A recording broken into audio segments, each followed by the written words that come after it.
Doctor সাহেব, স্ত্রীর ডেলিভারির সময় স্বামীকে ডেলিভারি রুমে যেতে দিন, যাতে সে কোনোদিন বলতে না পারে তুমি আমার জন্য কি করেছো।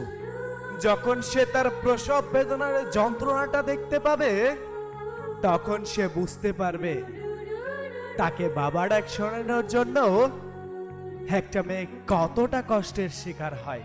যে স্ত্রী মৃত্যুর সাথে লড়াই করে তোমাকে বাবা ডাক শোনানোর জন্য এতটা কষ্টের সম্মুখীন হয়, তাকে কষ্ট দেওয়ার অধিকার তোমার নাই।